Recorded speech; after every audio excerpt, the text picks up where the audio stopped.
Hello to everyone, welcome back to learn English with மோகன்.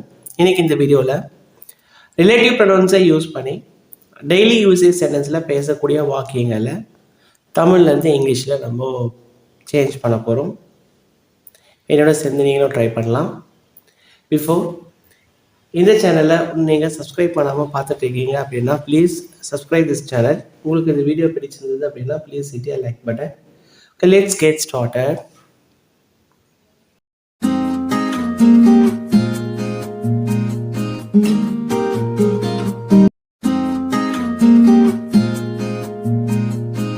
Okay, இங்கே இருக்க சென்டென்ஸை நம்ம ரிலேட்டிவ் ப்ரொனவுன்ஸை பயன்படுத்தி தான் நம்ம இப்போ சேஞ்ச் பண்ண போகிறோம். ஃபர்ஸ்ட் வேர்ட் பாருங்க, கதவை உடைத்த சிறுவன் அப்படின்ட்டு இருக்கு. ஃபர்ஸ்ட் இதில் நவுன் எது அப்படின்றத நம்ம ஃபைண்ட் அவுட் பண்ணலாம். இதில் சிறுவன் அப்படின்றது தான் என்னது நவுன். அப்போ இந்த நவுனை ஃபர்ஸ்ட்டு பிக் அவுட் பண்ணி ஃபாலோ பண்ணலாம். சிறுவன் நம்ம இங்கிலீஷில் என்ன சொல்லுவோம்? The boy.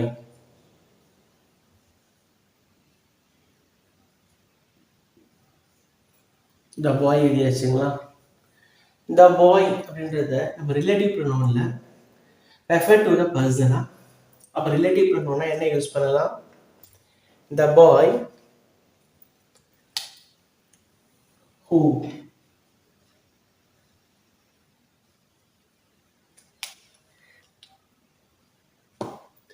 உடைத்த, உடை, உடைனா என்ன? பிரேக்கு. உடைத்த அப்படின்றது என்ன? Simple past. அப்போ broke. brokeன்ற ஒரு தான் எடுக்கணும். The boy who broke the, கதவை என்ன சொல்லலாம்? door. The boy who broke the door. இந்த whoன்றது யாரை ரெஃபர் பண்ணுது? பாயை சொல்றாங்க. இப்படி தான் ரிலேட்டிவ் ப்ரொனவுனை யூஸ் பண்ணி சென்டென்ஸை ஃப்ரேம் பண்ணலாம். கதவை உடைத்த சிறுவன் எப்படி எழுதுறோம்? இங்க இருக்க noun the boy. the boy நம்ம என்ன சொல்ல போறோம்? ரிலேட்டிவ் ப்ரொனவுன்ல ரெஃபர் டு த பர்சன் அப்படின்னா who. who உடைத்தன்றது என்னவா மாறுது? broke. கதவை அப்படின்றது the door. the boy who broke the door. Okay, next one. சிவப்பு சட்டை அணிந்திருக்கும் அந்த நபர் என்னுடைய அப்பா. இந்த மாதிரி சென்டென்ஸ் நிறைய நம்ம டே டு டே லைஃப்ல யூஸ் பண்ணுவோமா?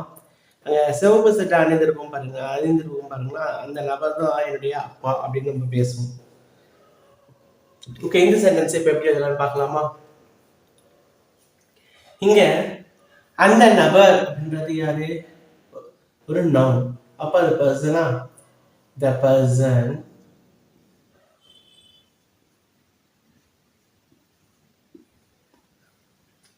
ஓகே, person refers to, இங்க என்ன வரணும்? who. இந்த whoன்றது யாரை ரெஃபர் பண்ணுது? பர்சனை ரெஃபர் பண்ணுது. the person who சிவப்பு சட்டை அணிந்திருக்கும். அணிந்திருக்கும் அப்படின்னு சொல்றோமா? அப்ப இது எப்படி எழுதலாம்? is wearing. என்ன கலர் சொல்றோம்? சிவப்பு அப்படின்னு சொல்றோம். ஸ்பெசிபிக் பண்ணி சொல்றோமா? who is wearing the red shirt.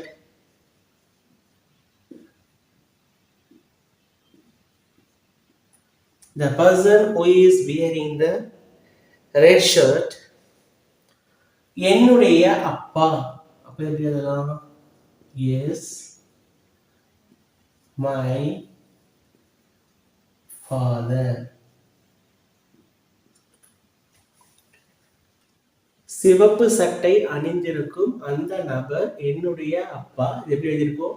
the person who is wearing the red shirt is my father. third one, நான் இங்கே மேற்பார்வையாளரான மோகனை சந்தித்தேன் அப்படின்னு சொல்றோம். ஓகே, அப்ப இந்த சென்டென்ஸ் எப்படி எழுதலாம் பாருங்க. நான் என்ன எழுதுவோம்? ஐ. மோகனை சந்தித்தேன். இது எப்படி எழுதலாம்? I met மோகன். கரெக்டா? சந்தித்தேன் என்றது சிம்பிள் பாஸ்ட் டென்ஸ். ஐ met மோகன். நான் மோகனை சந்தித்தேன் அப்படின்றத ஐ met மோகன் எழுதியாச்சு. ஓகே, மோகன் ரெஃபரிங் டு த பர்சன். அப்போ இங்க என்ன எழுதலாம்? ஹூ. இந்த ஹூன்றது யாரை சொல்றாங்க? மோகனை சொல்றோம். ஸோ ஐ met மோகன் ஹூ. அவர் என்னவா இருக்காரு? மேற்பார்வையாக தான் இருக்காரு. Who is a supervisor.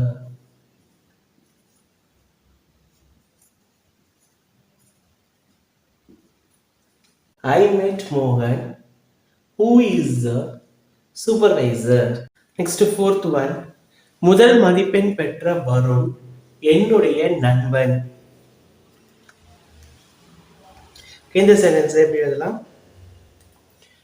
இந்த நவுன் யாரு? வருண். வருண். ஸோ வருணை ஃபைண்ட் அவுட் பண்ணிட்டோமா? நெக்ஸ்ட் என்ன பண்ணணும்? Relative pronoun who refer to the person. இங்க யாரு? வருண்னு சொல்றோம். ஓகே, அவருக்கு என்ன கிடைச்சது? முதல் மதிப்பெண் கிடைச்சிருக்கு. முதல் மதிப்பெண் பெற்ற பெற்ற என்ன சொல்லலாம்? got. முதல் மதிப்பெண் got the first rank.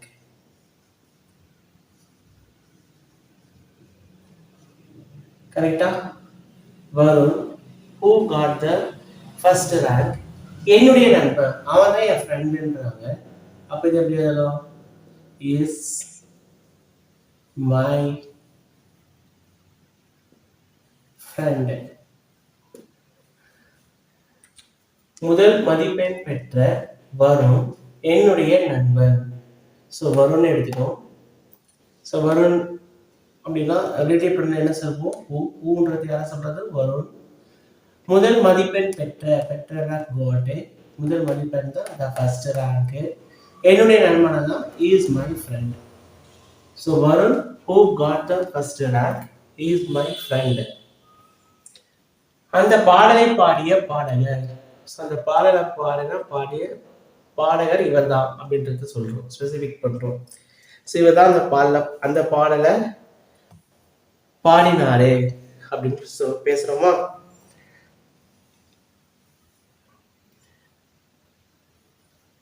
The singer. உடனே நவுனே த சிங்கர். நெக்ஸ்ட் எதை எழுத போறோம்? ஹூ. த சிங்கர் ஹூ பாடிய சிம்பிள் பாஸ்ட். சிங் என்னவா மாறும்? சாங்கா மாறும். அந்த பாடலை sang the song. The singer who sang the song. பாடிக்கொண்டிருந்த பெண்ணுக்கு அழகான குரல் இருந்தது.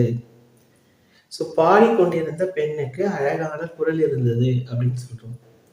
ஓகே, ஃபர்ஸ்ட் இங்க என்ன? நவுனு பெண்ணுக்கு. that girl. So the girl எழுதுனா நெக்ஸ்ட் என்ன பண்ணணும்? who. the girl who பாடிக்கொண்டிருந்த past continuous tense was singing.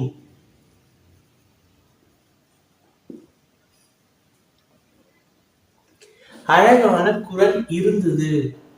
இருந்தது இது எப்படி எழுதலாம்? had. அழகான குரல் had a beautiful. குரல் என்ன சொல்வோம்? வாய்ஸ். பாடிக்கொண்டிருந்த பெண்ணுக்கு அழகான குரல் இருந்ததா? பெண்ணுக்குன்றது என்ன பண்றோம்? the girl.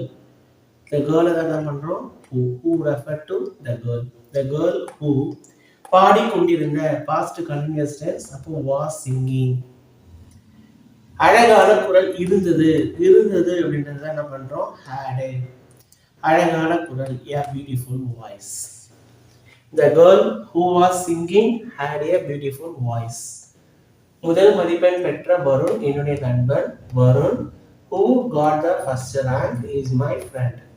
அந்த பாடலை பாடிய பாடகர் the singer who sang the song. பாடிக்கொண்டிருந்த பெண்ணுக்கு அழகான குரல் இருந்தது. The girl who was singing had a beautiful voice. Okay, next, seventh one. எங்களுக்கு பாடம் கற்றுத்தரும் அந்த ஆசிரியர் மிகவும் திறமையானவர். ஓகே, இந்த சென்டென்ஸ்ல நவுன் என்ன? அந்த ஆசிரியர், the teacher.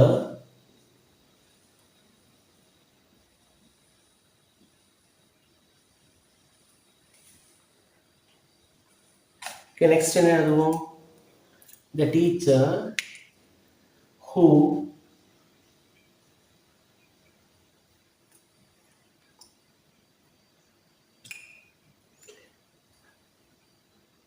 கற்றுத்தரும், அதுதானே verb. So who teaches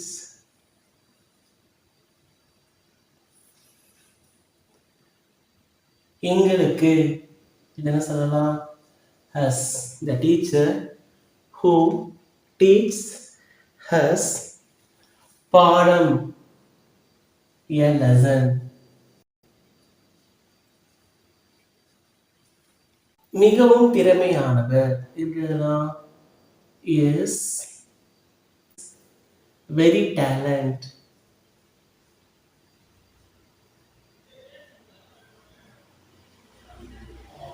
The teacher who teaches us a lesson is very talent. அவன் போன இடம் எனக்கு தெரியும். அவன் போன இடம் எனக்கு தெரியும். ஸோ எனக்கு தெரியும் அப்படின்னா என்ன பண்ணுவோம்? எனக்கு என்ன? ஐ. தெரியும்ன்ற வேர்டுக்கு என்ன? நோ. ஸோ ஐ நோ அப்படின்றத எழுதியாச்சு. என்னது தெரியும்? போன இடம். ஸோ ஐ இடம் தான் தெரியுமா? ஐ know the place. I know the place. Okay, இது பிளேஸ்ன்றது தெரிஞ்சிடுச்சு. அப்போ என்ன எழுதணும்? வேர். வேர்ன்றது என்ன? Referring to the place. அவன், அவன் என்ன? ஹி. போன சிம்பிள் பாஸ்ட். கோவோட சிம்பிள் பாஸ்ட் என்ன? வெண்ட். அவன் போன இடம் எனக்கு தெரியும். எனக்கு தெரியும் என்ன பண்றோம்? I know. என்ன தெரியும்? இடம். ஐ நோ த பிளேஸ். வேர்ன்றது எதை ரெஃபர் பண்ணுது? பிளேஸ் தான் ரெஃபர் பண்ணுது. I know the place where. அவன் என்ன? ஹி. போன அப்படின்றத went. I know the place where he went. Okay, next one.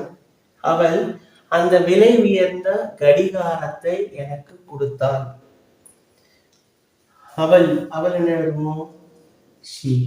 அந்த விலை உயர்ந்த கடிகாரத்தை எனக்கு கொடுத்தாள் அப்படின்றது ரொம்ப. கொடுத்தாள் அப்படின்றது சிம்பிள் பாஸ்ட். கொடு, கிவ். அப்போ என்ன வரணும்? கிவ். எனக்கு என்றது என்ன? மீ. She gave me. என்ன கொடுத்தாங்க?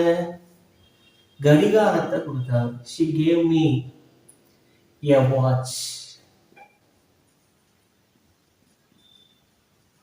She gave me a watch அப்படின்னு எழுதியாச்சு. இப்போ ரிலேட்டிவ் ப்ரொனவுன்னா இங்க என்ன யூஸ் பண்ணலாம்? வாட்ச்ன்றது ஒரு பொருளா, அதனால என்ன யூஸ் பண்றோம்?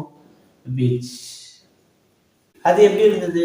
விலை உயர்ந்ததா. இங்க சிம்பிள் பாஸ்ட் இருக்கா, அதனால பி வெர்ப்ஸ் எழுதணும். was. which was. விலை உயர்ந்த. இது எப்படி எழுதலாம்? expensive. She gave me a watch which was expensive. அவன் செய்த செயல் எனக்கு தெரியும். அவன் செய்த செயல் எனக்கு தெரியும். இந்த சென்டென்ஸை எப்படி சேஞ்ச் பண்ணலாம் பாருங்க. எனக்கு தெரியும் இது எப்படி எழுதலாம்? I know. ஐ நோ அப்படின்னு எழுதியாச்சு. என்ன தெரியும்? செயலை தெரியும். I know the action. கரெக்டா? I know the action. எழுதியாச்சு. இப்போ ரிலேட்டிவ் ப்ரொனவுனை யூஸ் பண்ண போகிறோம். ஆக்ஷன் அப்படின்றதால நம்ம என்ன ரிலேட்டிவ் ப்ரொனவுன் யூஸ் பண்ணலாம்? that. I know the action that. இந்த தட்ன்றது எதை ரெஃபர் பண்ணுறது? ஆக்ஷனை ரெஃபர் பண்ணுறது. ஓகே, நெக்ஸ்ட் அவன். அவன் என்ன எழுதுமோ? he. செய்த அப்போனா அவன் தான் அந்த வேலையை செஞ்சான். அப்போ do or does. இது சிம்பிள் ப்ரெசன்ட். சிம்பிள் பாஸ்ட் வந்து என்ன எழுதுவோம்? did. I know the action that he did. அவன் செய்த செயல் எனக்கு தெரியும். I know the action that he did. எங்களுக்கு பாடம் கற்றுத்தரும் அந்த ஆசிரியர் மிகவும் திறமையானவர். The teacher who teaches us a lesson is very talented. அவன் போன இடம் எனக்கு தெரியும். I know the place where he went. அவள் அந்த விலை உயர்ந்த கடிகாரத்தை எனக்கு கொடுத்தார். She gave me a watch which was expensive. அவன் செய்த செயல் எனக்கு தெரியும்.